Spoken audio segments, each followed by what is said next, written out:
And yeah, we're going rescuing Ben. Rescue mission. Rescue mission. Ben and now Ben's mum's friend. Don't know that's happened, but that's who we're rescuing now as well. So we're rescuing a passenger and a pilot. Yeah, Ben. That's our good deed of the day, isn't it? I suppose it's good. We knew it was coming, but it just happened so fast. Like, Ben's there having a celebration of passing his simulator exam. And we're all having a bit of a party, and during the party, somebody tweets, hang on a minute, look at this. Yeah, and plane's impounded. Yeah, it went really quick, didn't it? It was one person said, oh, they're not letting this plane fly because they can't get fuel through. Yeah. And then, like, we're literally within what, 30 minutes? They've gone bust. Yeah. Check the website's down, and it's like, oh my God, it's like really, this can't be out. That again just shows you how volatile this world is. Yeah, it is. You think you're safe. And you're not. You think, oh, everything, they won't let this happen. They won't. Sometimes things are just out of control.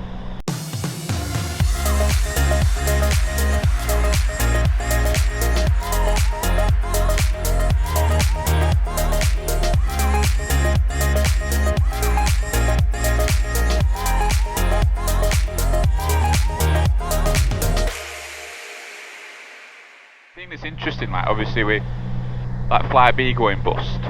And like I say, I take no pleasure in any businesses going bust at all. Like, I really, it's a horrible thing. No one does.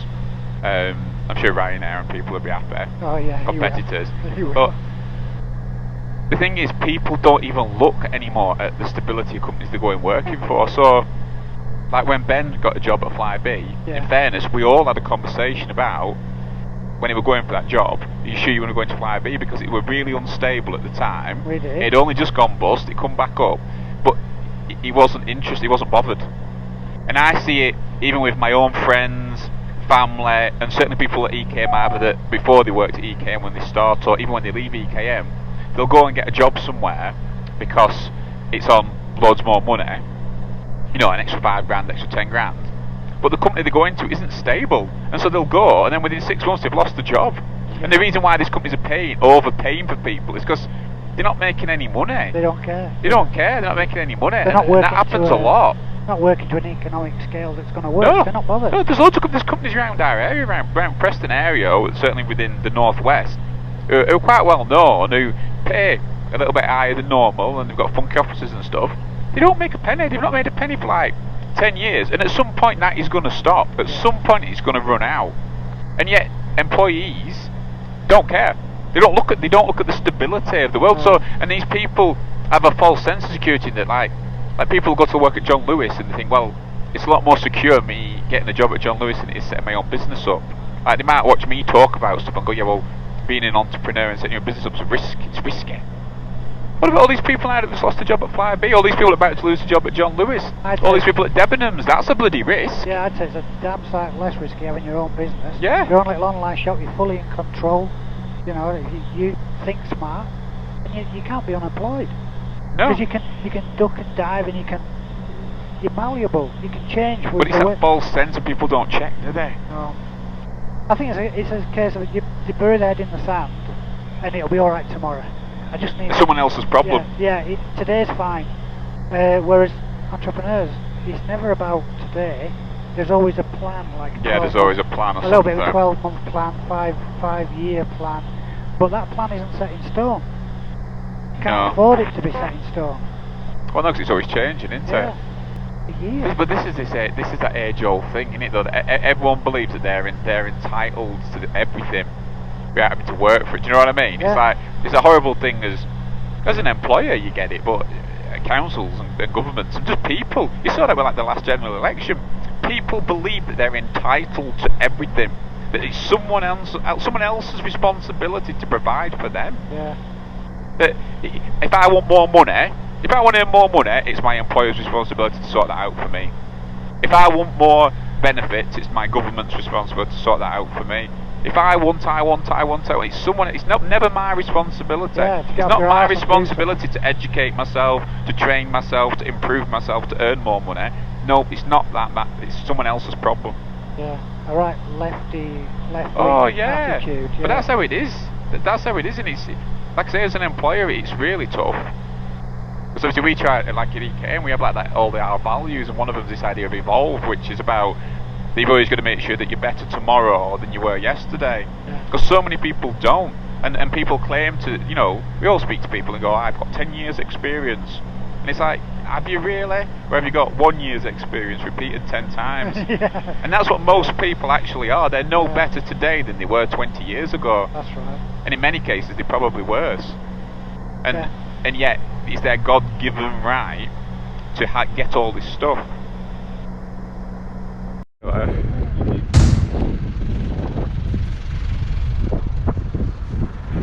Guess what? It's cold. Bought flights that are cancelled. This must have been a popular place then for Flybe the UK, mustn't it? Yeah, yeah. Moses part in the... You got now 3 hours fuel? 4 hours. Yeah, I think that's 5 when we set off. So. I guess 4. Oh, was it you called up earlier? Yeah. Oh, I see. It was a bad line in the hotel, I think.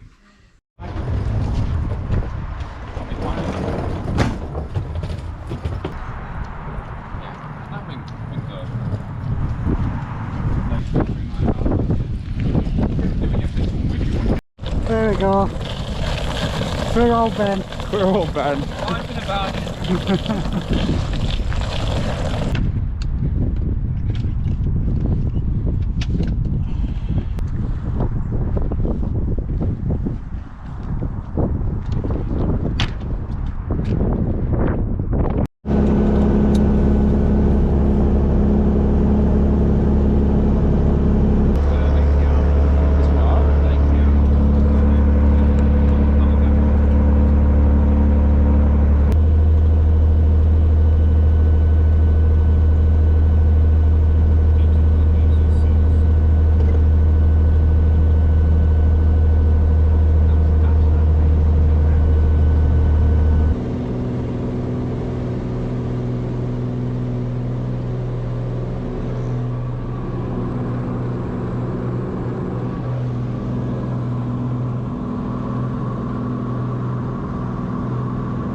Just landed at Newquay. There's a dash stranded over there, and then to the south they've got 4 Thomas Cook aircraft as well. Just, we were saying on the way in, it's just a really weird time at the minute with the world and the way everything's going with transport, etc. It's a shame. Cold! It's slightly warmer. Yeah, it's actually warmer than Exeter actually, but still cold. And we're going picking up Ben's mum's friend. He's also stranded. Who's also stranded. Yeah. Ben recommended to her to fly on Flybe. I did, and I got her some good tickets. Good recommendation. I got You some weren't good that tickets. good then. Well, they were a good price, and then Good price. we got her down here. Buy cheap, buy twice. Twice. And so... That's what my mum always said. Buy cheap, buy twice. Actually, buy twice. What are you gonna do? What are you gonna do, Ben? At the minute, I'm going to get home, rewrite my CV, and then start firing it off to absolutely every airline going, I think. Yeah. I mean, I think what will happen is some airlines will do a thing where they take applications directly from pilots, so Flybe pilots, or put a special email address out there. But it's just uncertain, it doesn't really feel real at the minute, it's really strange. Yeah. One straight ahead. Cornish pasta. In Como? Yeah. Well, it's only Cornwall that's allowed to call them Cornish pastas. No, but what do you call them at the... Yeah. What do you call them if you in Lancaster? It's a protected word, I think. Cornish, you can't call it Cornish pasties. Like they did loads of them, didn't they? They did some like with wines and stuff, didn't they, as well? And What do you call them in Gaelic? I don't know. Pasta. Meat and potato pasta, probably.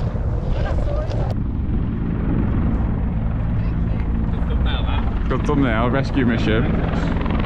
Rescue from Flybe, which is over there somewhere.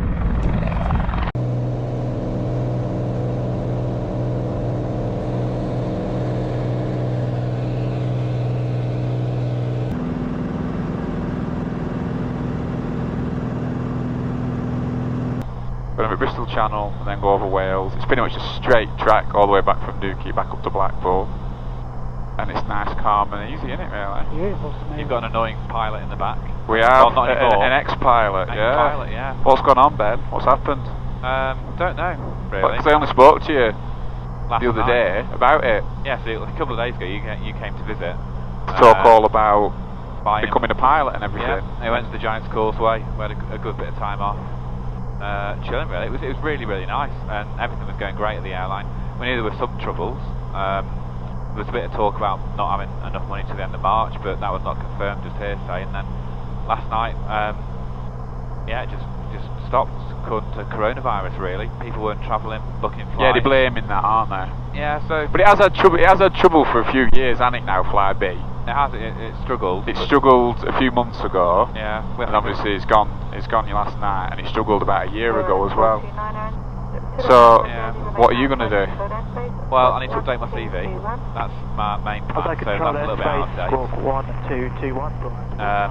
Sorry, the air traffic controls coming through. So, yeah, I need to update my CV and get applying, really. Obviously, I was based out in Belfast with Flybe, so I'm really happy to move away again. I don't really know where to go or what to do, really. Flybe genuinely was where I wanted to work. I wanted to fly the dash. I wanted to do 4-sector days.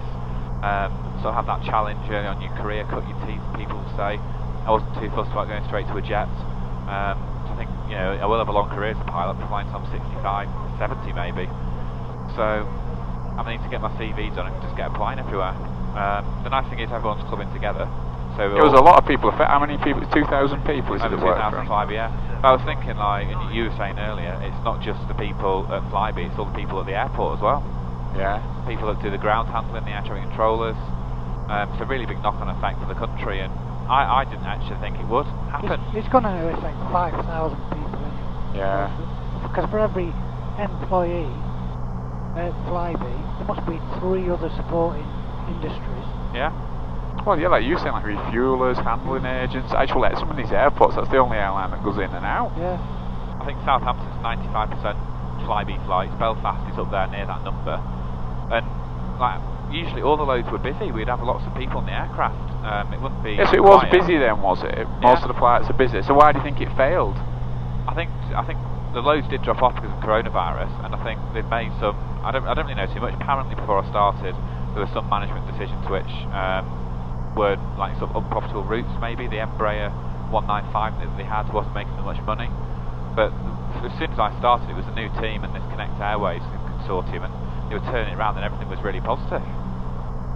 Sad, isn't it? Just with this coronavirus, did you actually see passengers, the footfall in the plane dropping off? I didn't notice it, but some people did say at other bases they'd noticed it. More like on the Amsterdam loads or Paris. Because I wonder, because a lot of companies will be using this as the excuse, course they will. rather than saying, oh, the management failed.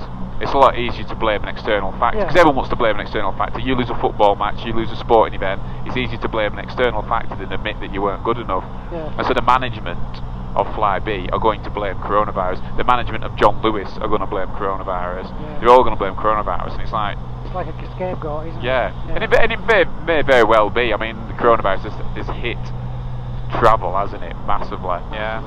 I mean, if airline margins are so thin, I don't know what the margins are, but people talk of it being 2, 3, 4%. Yeah, it's not much, is it? And if 5% people stop travelling, there's your profit gone for months. But if you take the fuel duty and the air passenger duty. Well, again, it's all tax. They're This making is more the- money than they're flipping out. Yeah, well, this is the joke of all this stuff, isn't it? Like fuel, the amount of tax on fuel, and this air passenger duty, all the insurance, all the stuff you actually pay. Yeah. Again, it's How the hell do you make any money is, beyond me. Yeah. So I don't know, it's really weird, it doesn't really feel like it's hit home yet. I think because I was down in the simulator in Exeter on the other day. doing my simulator training, and it's like bittersweet because I got the score through for that this morning, and I did okay on it, and it's nice to end on a high. I'm current for another 12 months with my type rating. It doesn't really It's mean sad, anything. it's really sad. The only benefit was if I had an Airbus type rating or a Boeing type rating, then you're much more employable. You can go to different airlines, but obviously we were the only airline in the UK that flies the Dash 8. There's another airline in Latvia, the Baltic, Air Baltics, they've got them, so I might be moving to the Baltics. That'll be cold there, when we film there, that'll be cold. Well, you only go to cold places. It's really We cold. have to complain there. Yeah. So, Actually, where is it? Latvia? yeah. You'll love it. If you could go there, you'll love it. I'm going to apply, It's a definitely. good place. And it looks a great airline. It's an English-speaking airline as well. So that's one option. I mean, the things have dried up because obviously before Flybe went bust, Thomas Cook went bust. Yeah, and then before that, Monarch. Yeah, so all those pilots now, and also, which was the other company that went bust? BMI. Yes, yeah, BMI, yeah. So all those, we took some of their pilots on, and when I was down in the simulator, there was Thomas Cook pilots training. So they've lost the first job, come to Flybe, and then Flybe's gone. And I just genuinely can't believe it at the minute. It's really hard to process what's going on, really. It's a funny one, isn't it? Because like travel's expanding, it's not getting less, is it? And there's all this talk of shortage of pilots.